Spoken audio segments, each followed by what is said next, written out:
I want people to see it, you know? Like especially like with Let You Go, like that's why I cared so much about who shot the video. That's why it took 2 years to even come out, because I'm like, I need the right people to like, you know what I'm talking about, you know, like to actually get it, like.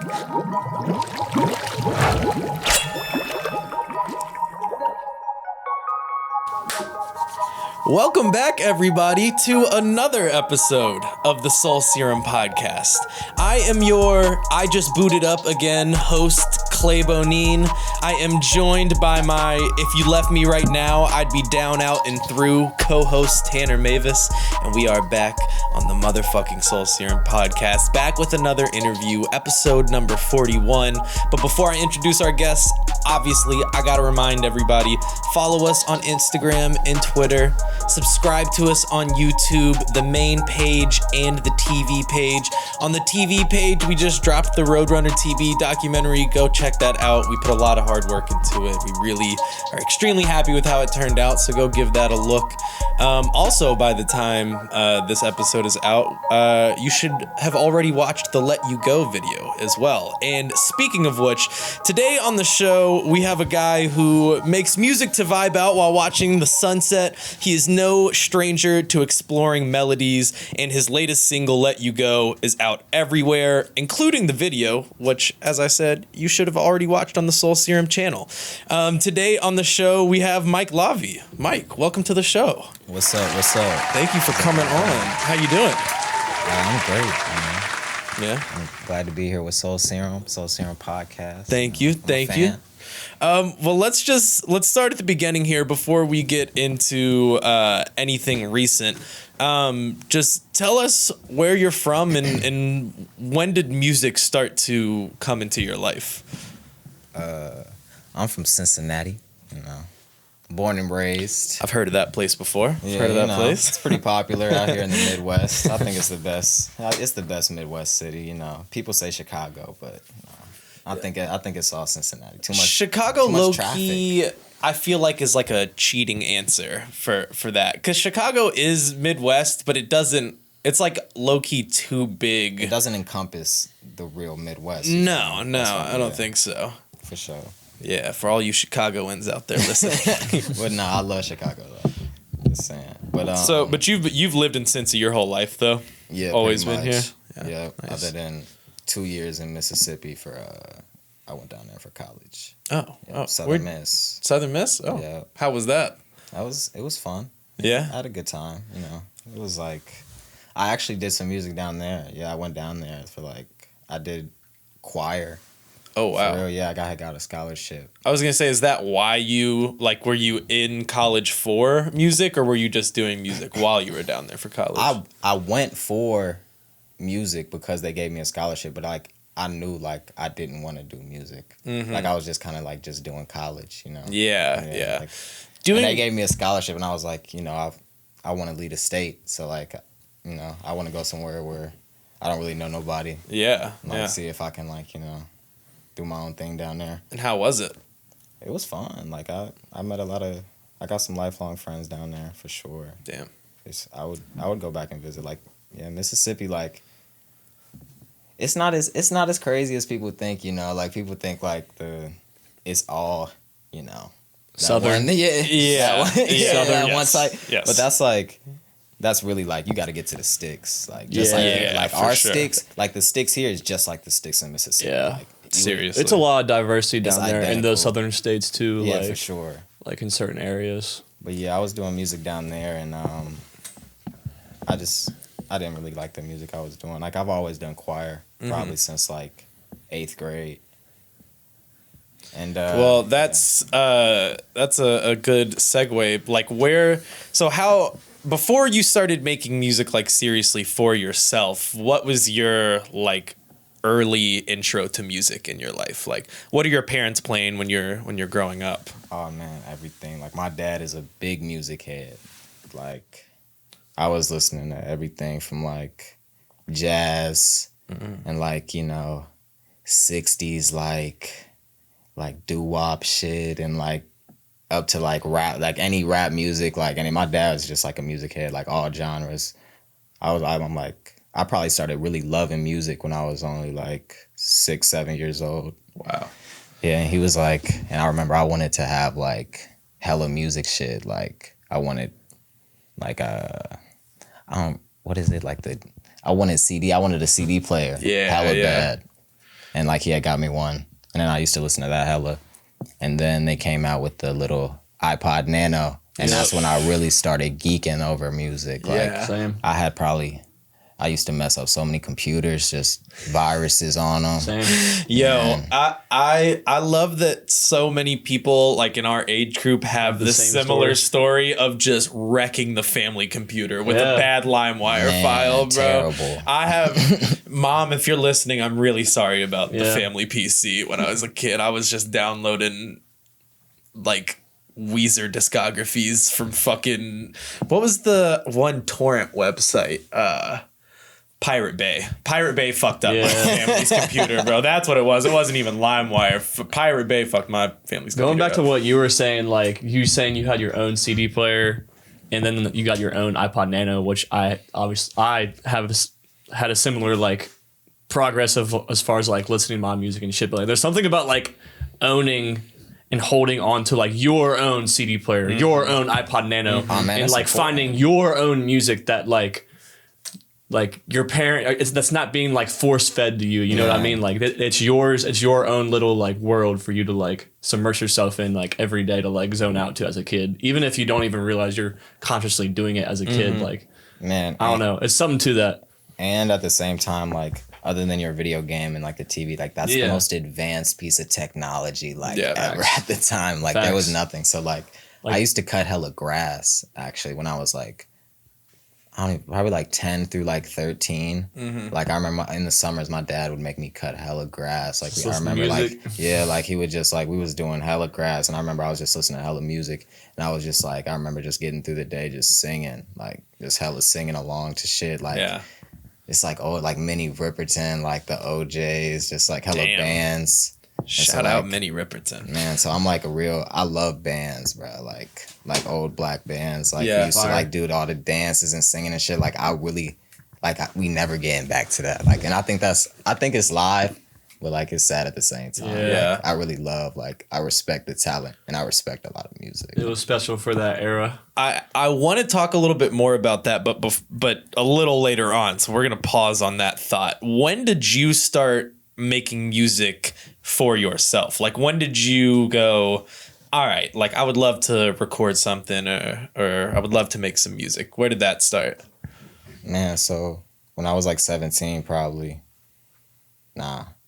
18, I was hanging out with my cousin like hella like my senior year, and we just was like smoking all the time. So we was like, no, we gotta stop smoking without like we ain't doing shit. Like we gotta get a hobby or something, you know? Like so he was just like, we just started turning on instrumentals and we were ass. Like who doesn't love a good good weed induced freestyle? Man, so we just freestyling and he's getting he's like we just started doing this every day. Like every time we smoke, he just turned on instrumental and he's like, bro, you getting kind of good. Like you need to get in the stew. And I was like, you know, I wasn't really taking them serious because I was just doing choir. And by this time, I knew I was going down to do choir and I like wasn't even thinking about like being a rapper or nothing. Like I was just like, you feel me? I just rap when you feel me? When I smoke type shit. Yeah. But then in the summertime after I graduated, him and his boy, they was like, you know, we about to make a song. Like we about to go to the stew. Like you coming to the stew? And I was like, all right, fuck it. Like I'll come to the stew. And crazy enough, that's where I met Chinks. And we made our first DJ, song. you know what the fuck going on. You already know. So we made our first song. And like it was just like we was just getting feedback. Like they had like put me on a hook and like it was called How It Go. And like at the time, like I was just getting feedback. Like people was like, hey, like this is hard. Like da-da-da, like you got some other music, da-da-da-da-da. And I'm like, nah, but like I had so much fun for real, just like making a song, like actually hearing myself on a mic. Yeah. And I was like, dang, like I really like this. So I had got into making another song, but then like I had just kind of stopped. And then college was coming up. So then I went down to school. But then I was down at school and I was just like, I just kept on playing instrumentals like in a dorm room type shit. So it got to a point where I was making like, I remember I just was writing hella songs. I would spend like all night writing songs. Like I wouldn't sleep. Some nights I was just like writing hella music. And that's just how I got started. Wow. And I came back for like a break and I made this song called Risky.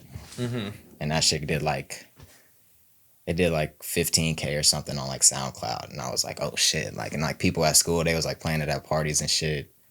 Great and, like, feeling. Man, so I was just like, oh yeah, I'm about to be an artist. Like, fuck it. Are any of those songs that you any of those songs that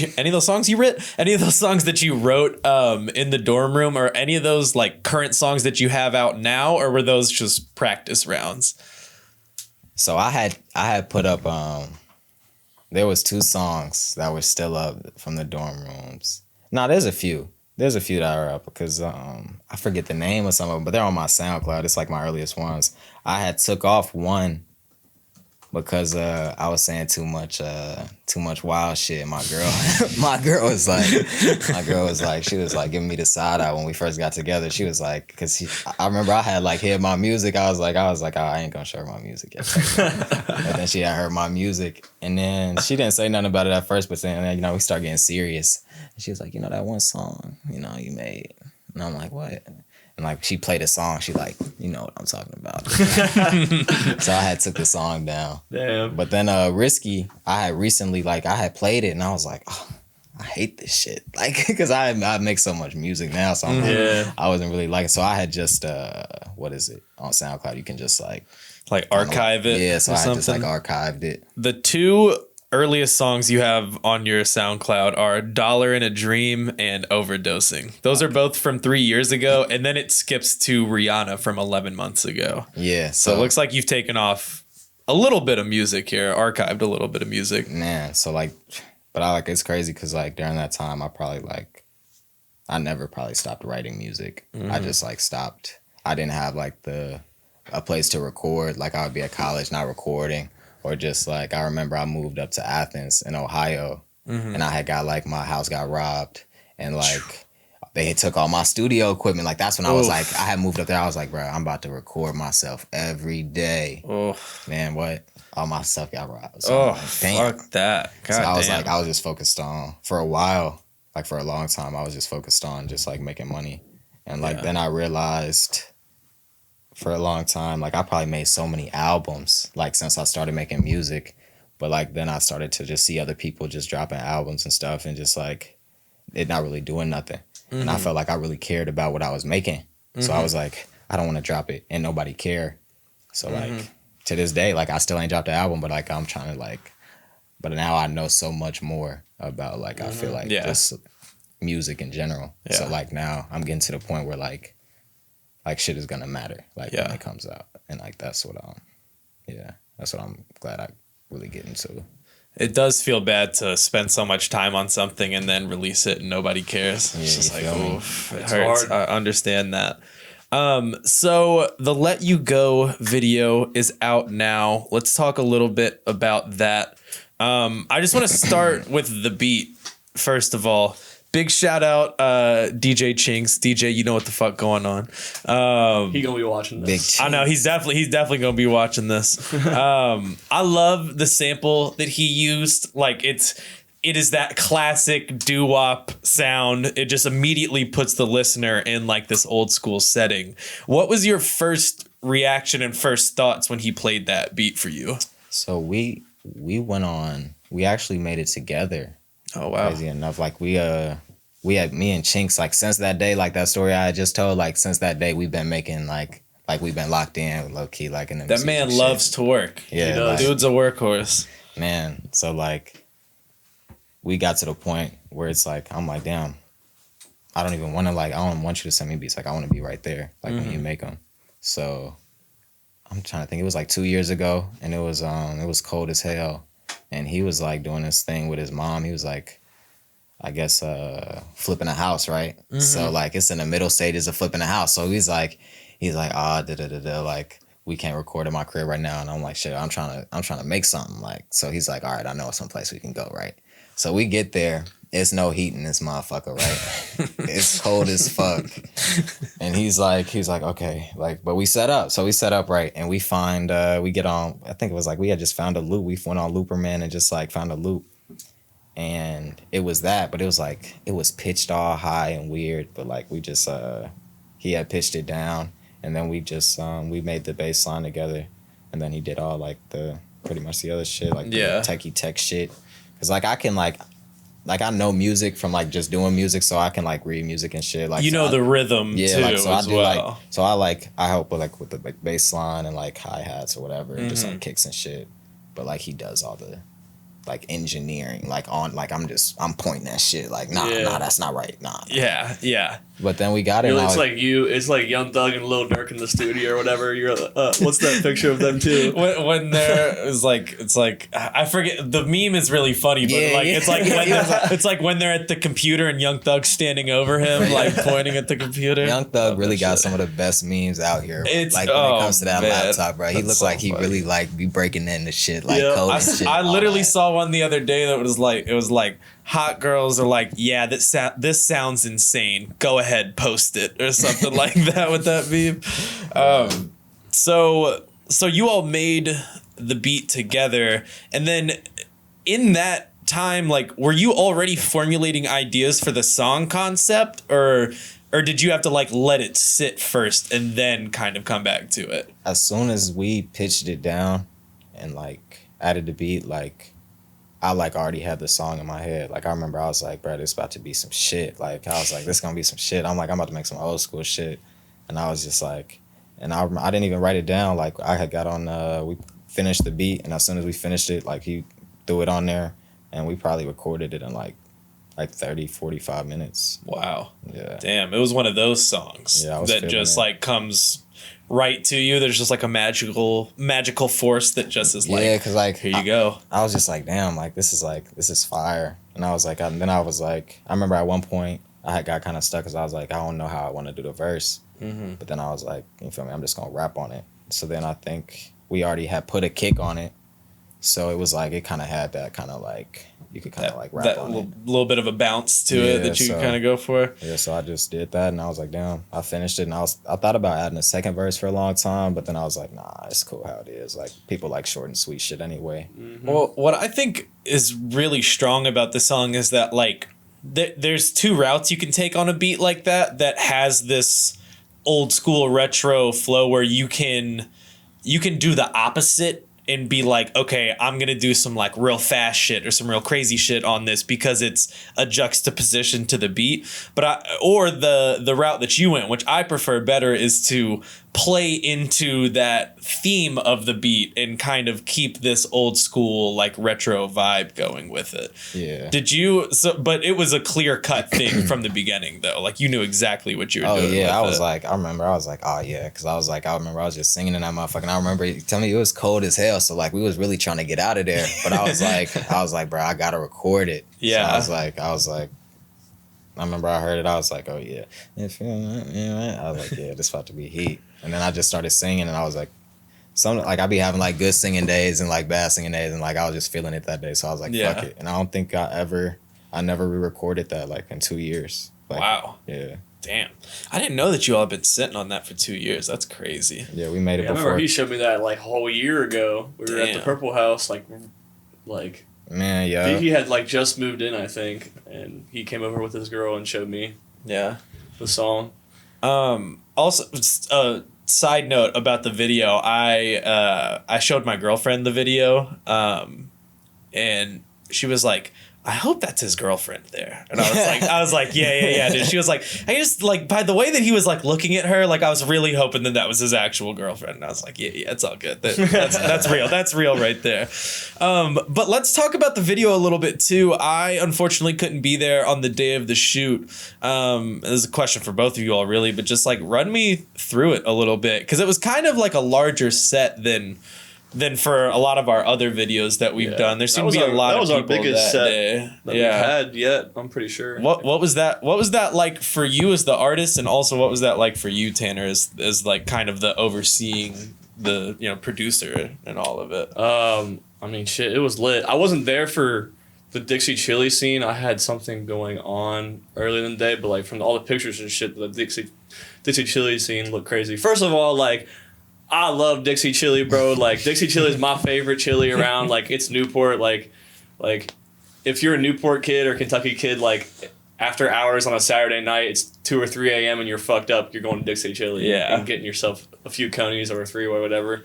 It's a nice little vibe in there. It's just, it has that 50s, 60s feel that we were going for. And, like, just to be able to, like, capture that and, like, bring it into a Soul Serum video is, like, special to me personally. Yeah. And then we went to, what was the park called up on that hill? It was up in Price Hill.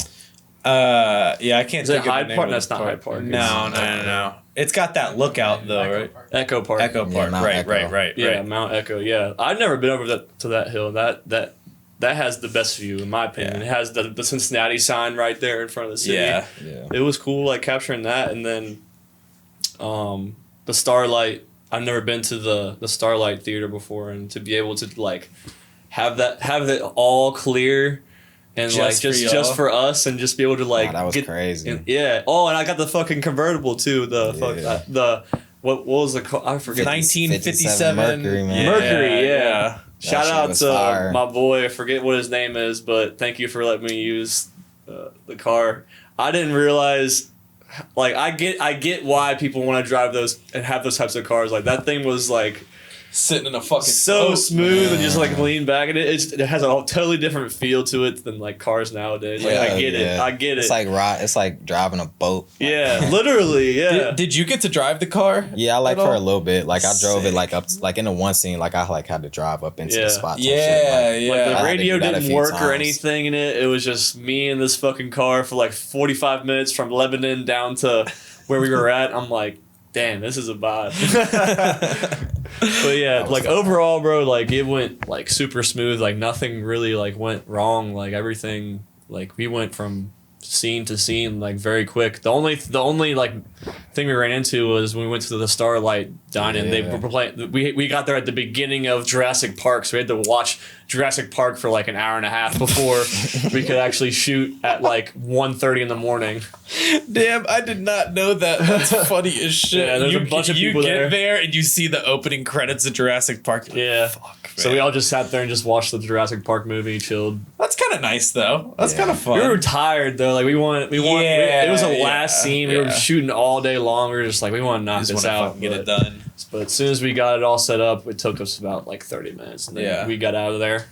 What was it like? Place gave us some free food. Shout out to the Starlight. Shout out Starlight. Yep. I remember that. Yep. What was it like for you though, with having like that large of a crew for like a video? Man, first of all, they didn't like tell me nothing. So like I didn't know it was gonna be like that at all.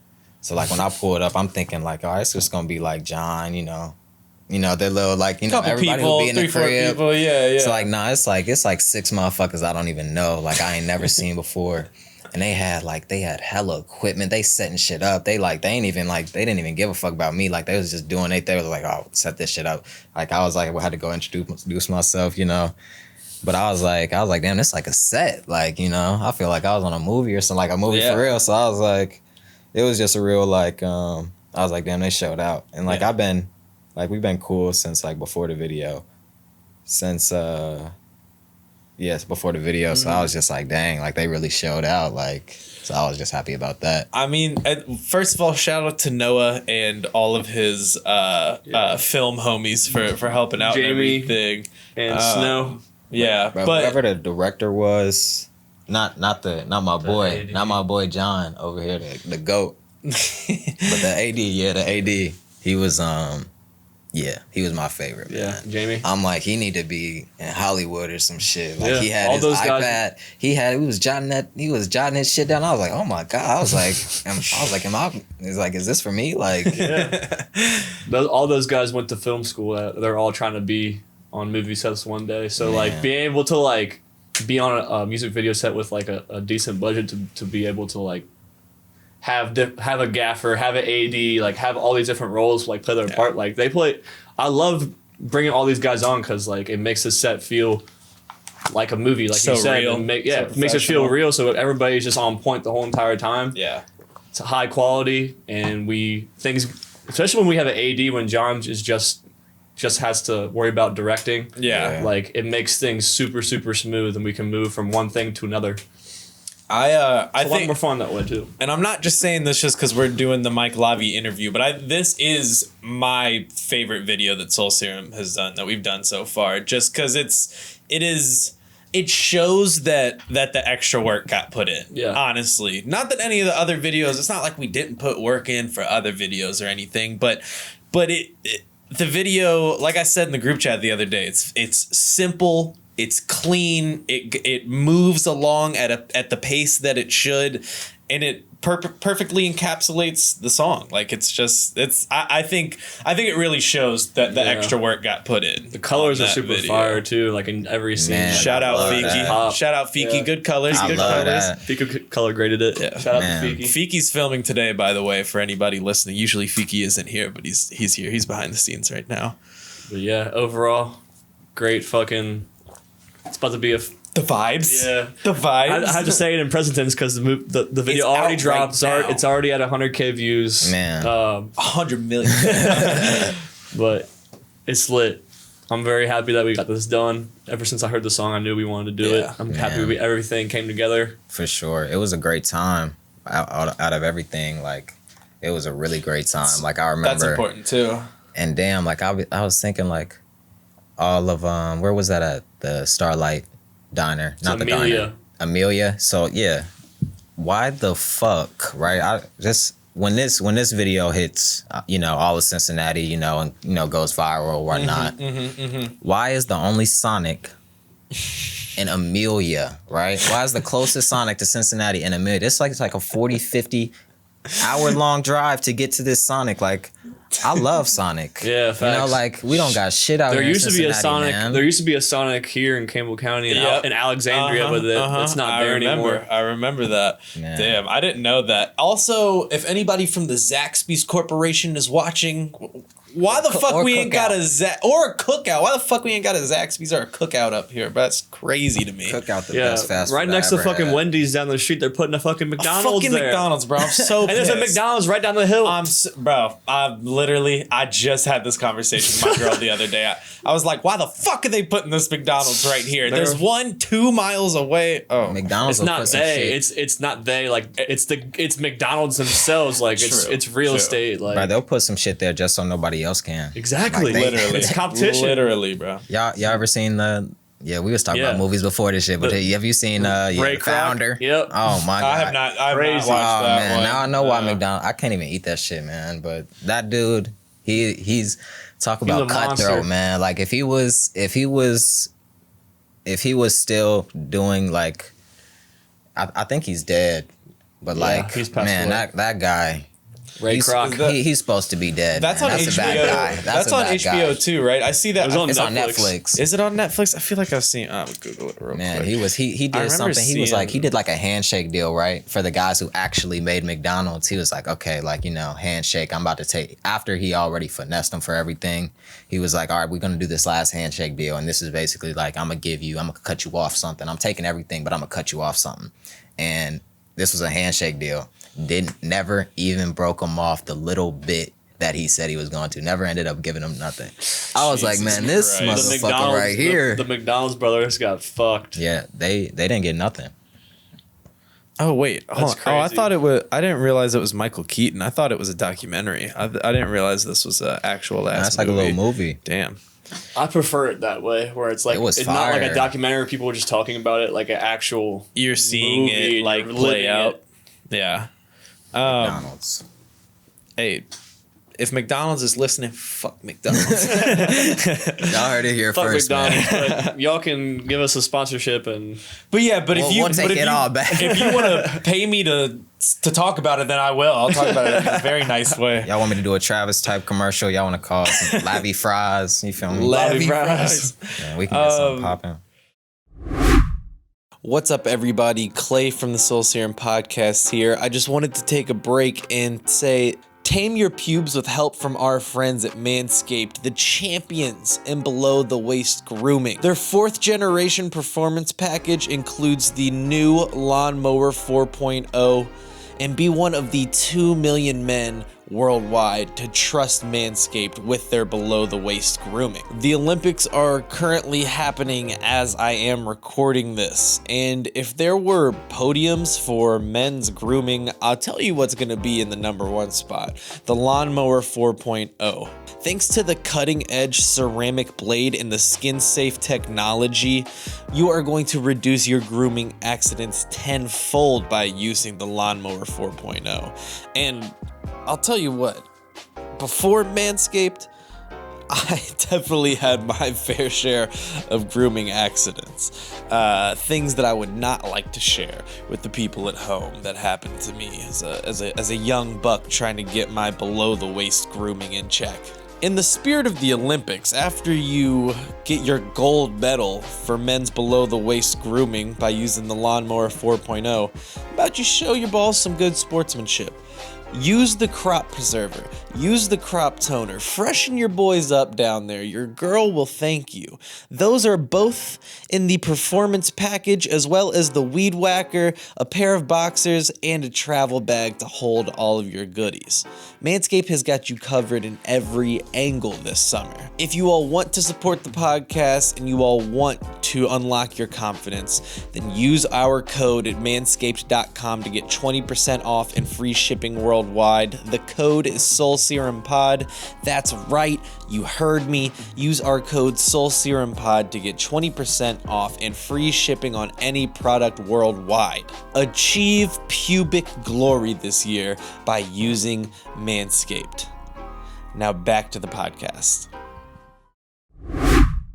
So I think it's no mystery that, like, for a lot of your music, there is a clear R&B influence into it. And this is what I kind of paused on earlier when you were talking about, like, this golden age for, like, black bands, you know, Temptations, Supremes, all, like, this kind of Motown era. Is that where that sound in your music comes from this kind of affinity for this older, like, style of music?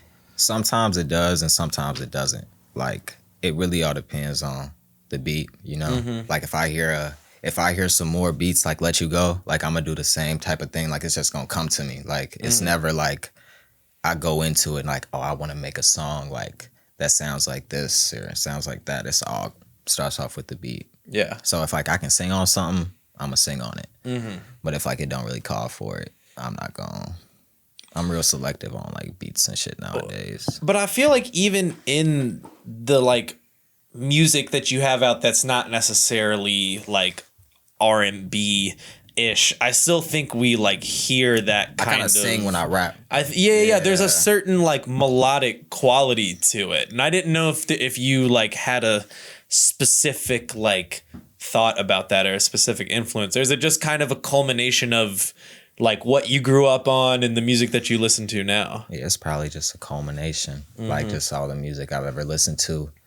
And then, like, I just be feeling it. Like, I'll just feel the vibes on some shit. Yeah. And it'll just come out. And, like, sometimes I won't be able to place it, like, you know, like what song I heard in the past or whatever. But I'm such a music head and I've just listened to so much music. And I have this, like, these spats where, like, I'll listen to one genre and I'll get real heavy in it. Like, I'll research, like, the artists and shit. Like, watch little documentaries or whatever.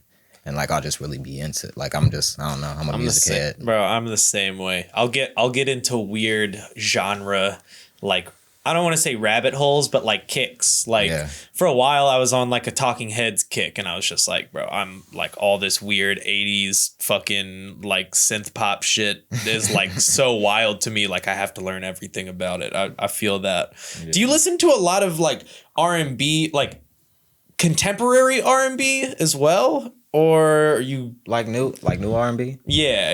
Yeah, I do. I listen to, but I'm still big on the, like, what I think of as, like, singers that kind of like blast from the past, kind of like Ari Lennox is probably my favorite R&B singer, and right after her is probably Kali Uchis, because I just love how they bring those vibes. Like my favorite song by Kali is probably After the Storm, because she got my boy from Bootsy Collins on it. Yeah. Oh, I thought you said she got my boy. But her and Don Toliver. Shout out Don Toliver. But no, he's fire. So that is, first of all, very fire that Bootsy Collins is from Cincinnati. Second of all, very cool, like, feature choice for her on that song to, like, recognize that it kind of had that feel, that, like, kind of old school funk feel, and to get him on it, it's like so cool. Well, this is what happened, actually. Like, I think she had like they had just like something happened where like I think Bootsy might have just like found out about her and like hit her up. Oh wow! And was like, come to my stew kind of type of thing. Oh, and I think I'm not sure if Tyler showed up or not, but they had went to Bootsy's ranch. I know Kali had went to Bootsy's ranch, and that's where they made the beat. Wow. For After the Storm. So she actually met him. Fucking cool. And I'm like, damn, like I want to do some shit like that. You feel me? Like, and that beat is like.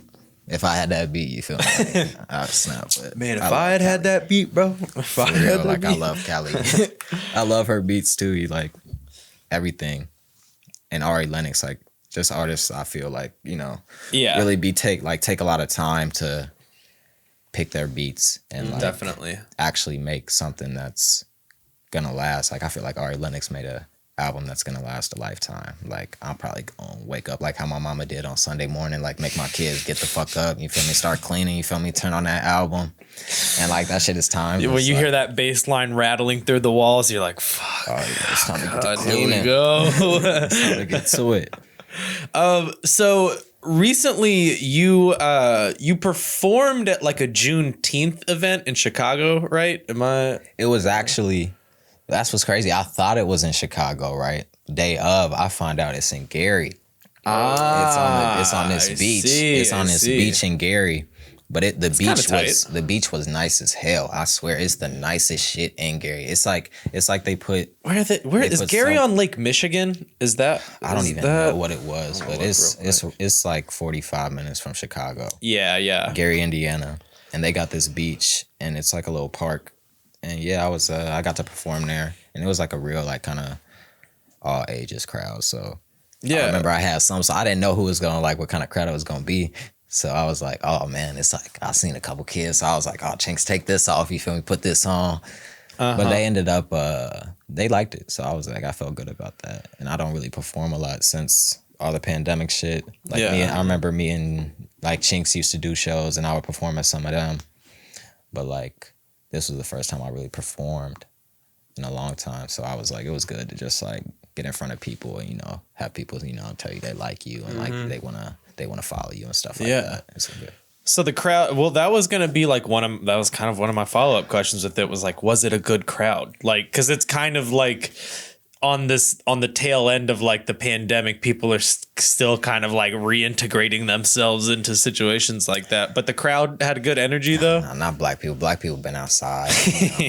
No, I'm all vaccinated up. I was vaccinated up by the trip, so I was turned. Yeah. And everybody, hopefully everybody was vaccinated. I don't know, but everybody was out and like people was drinking and stuff. So everybody really like it seemed like they really kind of vibed with what I was doing, and they like was walking up and kind of just like vibing out and shit. That's awesome. I was like, and it was just good to perform around like a lot of black people for real, honestly, on Juneteenth. So I was like, dang, I'm glad that they liked it, That's yeah. Dope. Am I tripping, or was Chance the Rapper also there? So they had Chinks and the guys who were like, they did some like behind the scenes stuff. They went to a block party. Me and my girl, I went downtown. I went to the bars and shit. We was drinking and shit. But they had went to DJ something in Chance's block party. And my boy Neil, he goes by Kyrie. Yeah. He's one of them motherfuckers, man. Like, somebody who just, they get to talking and shit, and they just get an opportunity, like you feel me? They walk down the street, they get to talking to motherfuckers, and they be like, hey, like, we got this party to go to tonight. Like, we got this and this and this to do now. Like, he's one of them. So he goes. Great people to have in the crew, by the way. Great people to have in your crew. So he goes and he's like, "Oh yeah, I just met they end up getting on stage with like Chance for something." That's what I was gonna ask you about. I remember seeing that. I think Chinks posted it, and I was like, "Is Chance the Rapper like 6 feet away from them right now? Like, what the fuck's going on?" Man, and then Chance followed him on Instagram and shit. I was like, man, this like you watch Dave. Yeah, I just got into Dave, right? And he's kind of like Gator. Like, Dave, like he's not like the corny shit, but he'll like go talk and like get an opportunity like that. I love people like that, man. That shit's crazy. There are certain people. I actually think Fiki's really good at this. Actually, people who just like can talk to someone and then it just fucking like starts to go downhill. And then all of a sudden there's like an opportunity or something pops up. My secret like weird attraction thing like that is like weirdos are attracted to me. I have talked to so many, and I mean this in an endearing way. Like I like weirdos. I like weird people, but like. People I will literally be on some like people will be like, "Hey," I'll be like, "Oh, hey, how you doing?" And they're like, "Well, my fucking wife," da, da, da, da, and just like will tell me like a lot of personal stuff about them, and I'm like, this is like a weird trait or like a weird thing that I attract. Nah, people, I got that same thing. You know what I mean? I've heard some crazy stories. I was a lifeguard, so believe it or not, there was a lifetime I was a big lifeguard on campus and shit. So I was like 16. Like I started when I was 15. No, I was lifeguarding when I was 15. And I remember because I was in the hood for it. Like but I loved it. Like I was a lifeguarding in Avondale. And motherfuckers would come up to me because the chairs weren't tall enough, right? So like the chair, I'll give the chair. The chair was probably like, if motherfuckers looking at me right now, chair's probably like this tall, right? So I'm like, people are like damn near eye to eye with me in the chair. And like their kids would be in the water, to be hella kids there. And they'd just come up to me and just get to talking. And people would really have some problems. So I'd be like, God damn, like I'll just start talking. Like, I'll just get to talking to motherfucker. And I'm like, damn, I guess I just got this thing. And then, like, that's just been a thing, like, ever since, like, I've been able to understand people's problems. I guess, like, people just be telling me shit. And I don't really judge people. So I just be sitting there, like, I'll give a motherfucker some good ass advice, some shit I won't even take. I'll be like, shit, I'm like Oprah in this motherfucker for real. Like, I'll be like, shit, you need to do this. Like Oprah Lavi. Man. No, I'm really glad you said that because I have had that moment so many times where strangers tell me really deep personal things about their lives where like, I don't give a shit. I'm gonna listen, and like you said, like I'm gonna talk back. I'm gonna give you advice. I'll give you my honest opinions. But like, I would never, ever walk up to a stranger and tell them like personal shit, man. Bro, weird. And I'm in a long term like relationship, so like. I get like old dudes, like they be thinking like I'm hip, like well I know I'm hip, you feel me? Like they'll tell me some shit like I'm not even ready to hear, like like yeah this bitch, and then I'm like damn, like I don't even you like her, like you feel me? Like bro, some old motherfuckers they really don't be liking their girl. Oh my god, that shit crazy. So I bartend. That's like my like normal job, and you hearing some shit? Yo, just sometimes. People come in and they are just ready to unload about their goddamn bitch wife, my fucking ball and chain over here. And I'm just like, oh my God, bro. Like, you sound like you are not happy. Like, I feel like maybe you should fuck around, be the problem. Like, you feel me? Should do something about this. Like, I don't know. That shit's crazy. It's a very side note, but I'm glad that we talked about that. Are you a Libra perchance? Nah, man, I'm a Taurus. Okay. Oh, big T. Yeah. Yeah, man. Yeah, whatever.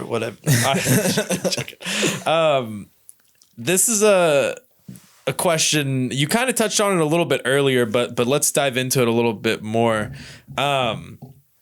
You don't have any larger projects that are a collection, like a collection of your work out anywhere. And you did, as you talked about a little bit earlier, you don't want to just put out a project just for people to not care about it, exactly. Just for people to not listen. So are you working on a project, or are you still like digging the singles releases right now? Man, I probably Not that you need to work on a project, but are you though? I'm constantly working on music. So like in a way I'm always working on an album. So like over the years, like there's some songs, there's so many archive songs that's probably never coming out, but like what would have been an album. But, you know, but like, you know, scrap it, I'm on to the next shit. Like I don't even like that vibe no more. I'm on to this vibe. So now I'm getting to the point where I'm like, I'm starting to get like, I know my vibe and I know like which ways I'm going and like kind of like we're outside the box, but I know like what I'm gonna do outside the box kind of. So like I made probably like 3 songs in the past 2 weeks, like, so, but who knows when people are gonna hear them, you know? Yeah. I'm just still making music, and like there's some of my favorite songs, like I'm still making like my favorite music every couple weeks, every month or whatever, so. Do you struggle though with like holding on to songs for that long? Because I think if I were to be releasing music, I feel like it would like drive me insane to have like so many songs that like I would think that would be like great songs for people to listen to, but just not have them out, you know? Hell yeah. There's shit. It's shit that I thought, you know, because, you know, you always, when you making a song, you always think it's a hit, but there's been songs that's like I had for a year that I was like, this is a hit, but I just never let it out, or I never just had a rollout plan for it, and I never wanted it to just sit there, like, you know, just like, used to be like whatever, like insecure, like, oh, I don't want to put this out because like, you know, I'm not even popping yet and I don't know what people gonna think, like what type of artist I am. But like these days I don't give a fuck, like, you know, like I'm old now, like, and I really, like I'm into this shit. Like I used to be like, oh, am I really even gonna do music my whole life, or is it just like a hobby? But like at this point, like, nah, this is all me. So I mean, you've definitely been releasing more recently than you have. Like when I was doing the research for this, just like looking at like the dates on all your music, you've been releasing more in the past year than it looks like ever, kind of in your music career, which is good to see. So you're starting to, you're like, not that you weren't committed before, but now you feel like you're really committed to this and you're really like putting a lot of energy and effort into releasing the music. Yeah, now I want people to see it, you know? Like I'm like, oh, like especially like with Let You Go, like that's why I cared so much about who shot the video. That's why it took 2 years to even come out, because I'm like, I need the right people to like, you know what I'm talking about, you know, like to actually get it. Like I could have shot it and it probably, I don't know what could blow up or not. Like I love the song, and like everybody I really played it for like really liked it and was like, oh, this is different. But I'm like, damn, I really care about being creative, and I want to like set myself apart, because I feel like a lot of people doing the same shit. Not that like a lot of people blow up off doing the same shit. It's absolutely. Not, sometimes I like looking at the same shit. You feel me? I like it. You feel me? But for myself, I really want to. I feel like if I got the ability to set myself apart and be creative and do something that people gonna look at in 10 years and be like, damn, he was really on some shit back then. Like even then, like I'm trying to do that. Like I'd rather make something that's timeless or even last longer than it would have if I just, you know, threw it on SoundCloud or didn't put in the right steps to make it a, you know. Yeah. At least try to make it a hit, you know. It's important, you know, it's one thing to make the song, but like there's so much else that goes into the song than just recording over the beat. Roll out the video, marketing and all that. It's important. Sure. So much different nowadays, bro. Yeah, the SoundCloud era was crazy. Like you used to be able to just, motherfuckers was just uploading shit on SoundCloud, and they still famous. Like I remember, I was a SoundCloud like my freshman year in college. Like I was really into young bands. Yeah, so I was like, I remember like what was that song? Dead Press, $, all I fucking see.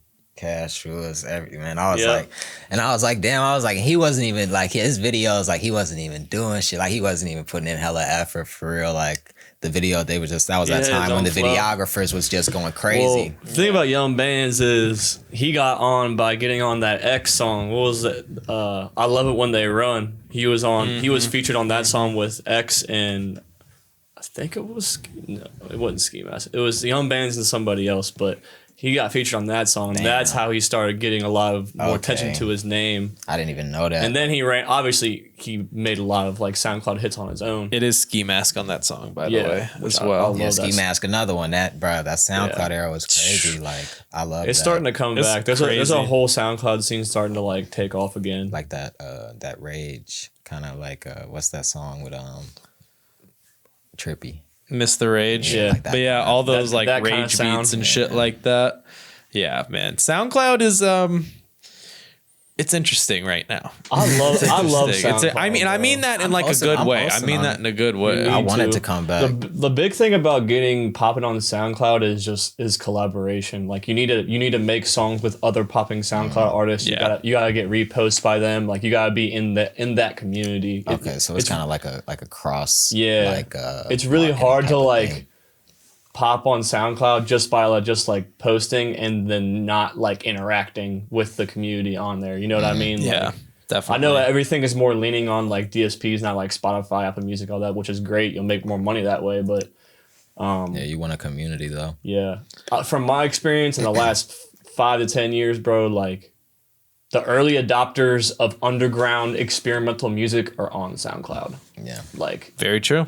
Very true. And honestly, we're like enough removed from that era now that we can like make definitive statements like that. You know what I mean? Like when it's happening, you don't really know if it's like actually like catching on or not.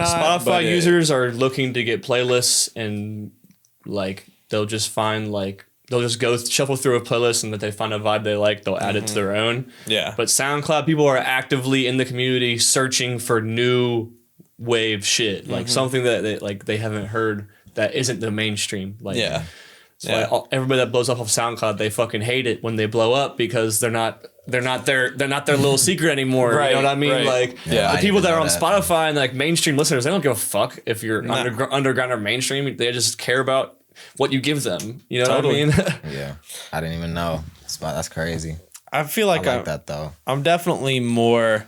I catch myself definitely more like if like somebody's like you should check out blank, I always go to Spotify, and that's not always same. But that's not always the best though. Like sometimes YouTube might be the better way, or sometimes SoundCloud might be the better way. But YouTube, but I've like conditioned myself a lot, and also back to the YouTube thing. A lot of the SoundCloud rappers, they had music on SoundCloud, but YouTube blew them the fuck up. Yeah, definitely. Lil Pump, 6ix9ine. Yeah. Like YouTube is what took them to a whole new level. When the first time that I saw Lil Pump with my own eyes, I was like, he was only getting a couple hundred, like maybe a couple hundred likes on Twitter, man. I don't know how I found him, bro. Dude, he had the pump in his mouth, bro. I was like, who the fuck is this?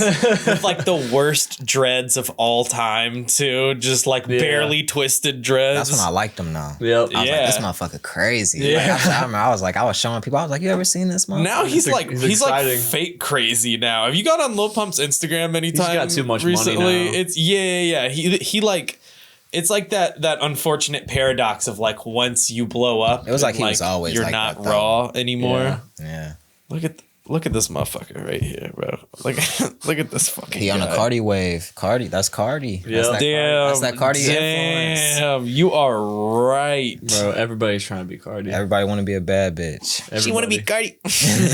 Cardi and Uzi, for real. Yeah. Bro, the fucking recent Kanye post. The Kanye post on his Instagram where he's like, like that's Cardi, bro, straight up. Also, all right, we're recording this before the release date of Donda. If Donda is not out by the time this podcast comes out, I am going to be I don't even really know what I'm gonna do. I'm gonna be fucking pissed. I hope this ages terribly, what I'm saying right now. It'll be out. Kanye, if Donda isn't out, it'll be coming to Calabasas and it'll be out tonight at midnight.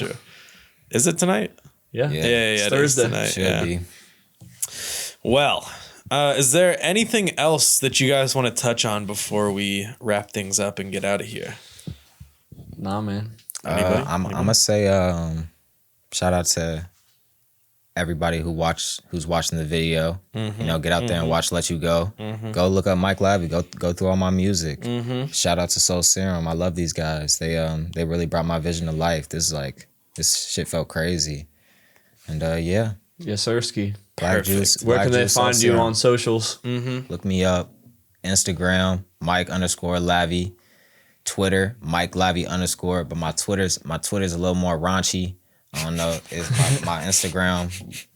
Flood that. You feel me? You don't gotta flood my Twitter. You can flood my Instagram, but if you want to do both, you can. You get raunchy on Twitter? You know, like I state my opinions.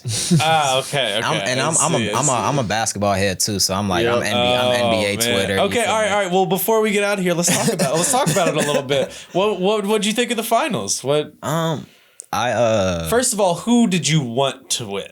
At first, I didn't care, but I wanted to see Chris Paul get a ring. Yep. But then like I just love I love seeing Giannis just dominate like that and just like tear up all these narratives that he has. Yeah. Wasn't it crazy in Game 6 when he just realized he was like, oh, DeAndre Ayton actually can't move his feet. Man, like when Giannis got that ball at like 17, 15 feet and just hit a little like stutter step, DeAndre Ayton couldn't do anything. Giannis literally was like, oh, okay, nobody on my team is going to make a shot.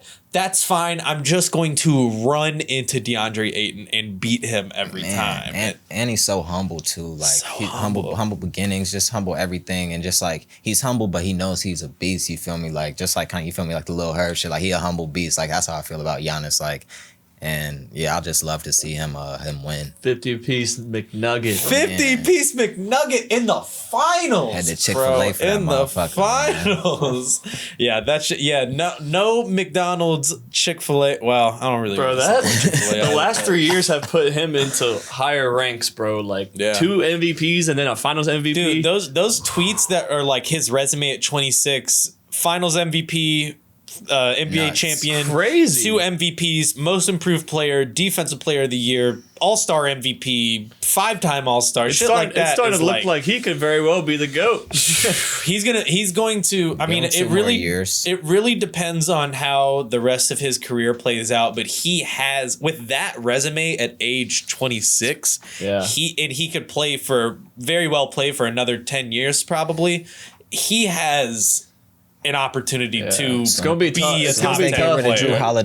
When they get rid of Drew Holiday ass, they get a real star in there, and he gonna get a couple more rings for sure. But Drew Holiday, that defense is cold though. They might have to keep him, but still get some. He need to be a 6th man, honestly. Like he needs to be a 6th man. Thank you. He'd be 6th man of the year, and he'd probably get defensive player of the year. I don't think they'll go back to back unless they get another star because the Nets. They're not going back. They gotta beat the Nets. I want the Nets to disband. They beat the Nets. They beat the Nets in 7. Barely when you had a half healthy James Harden by that much. Kyrie wasn't even playing that much. Man, it's gonna be tough. Yeah, and I'm a LeBron head, so like I'm scared of the Nets for real, man. Lakers need help too, bro. But I love what the NBA is right now, though. The Lakers, I love what NBA is too. I love all the fans. Okay. I love how Warriors about to make so a comeback interactive. too, bro. I wanted to say this. I'm glad you said that. This playoffs was the first time since I have become a big NBA fan where I didn't know what was going to happen. Like, no cap. except for like maybe last year, maybe there was like a little bit, like I guess I didn't expect the Heat to go to the finals, but like we all knew the Lakers were going to win. But Warriors, Cavs, Warriors, Raptors, and then Lakers winning the NBA finals last year. Like, it's a fun regular season, but at the end, it's like, okay, I know what's gonna happen here. This year, I had no idea what was gonna happen, and I thought that was so fun, and I hope that continues. Yeah. And I was mad at first because I was like, I want to see some stars in this motherfucker. You feel me? But then like I'm like, nah, I needed stars, this. Bro. We had rising stars. But you feel me? Yeah, you feel me? I wanted to see the Nets and the Lakers. But you feel me? Like it just wasn't gonna happen. But then I'm gonna watch basketball anyway. So then I'm like, oh, this was a great finals. You feel me? It could very well be Nets. Great playoffs next year. It was a great playoffs. It was a really fun playoffs. Trae Young beating the Sixers, bro. Oh yeah, they done for. Fuck them. Fuck them. I put them boys in a body bag. Hey, I still got stock in Ben Simmons. I think in a different. We gonna have to cancel. The interview about to get cut because it's gonna take too long, man. For my Ben Simmons slander, it's gonna take too long. It's gonna take too long, man. All right. Well, with that being said, I want to remind everybody: follow us on Instagram, follow us on Twitter at Soul Serum. Subscribe to the YouTube channels, the main page, the TV page, TikTok, Discord. Join the Patreon. You could have got the Mike Lavi video early if you joined the Patreon. You could have got the TB documentary early if you joined the Patreon. Yep. Ain't that some shit? Ain't that some shit? And with all of that being said, I, as always, am your host, Clay Bonine. I'm your co-host, T. Mavis. It's Mike Lavi, y'all. Peace out. We'll see y'all next week. Deuces.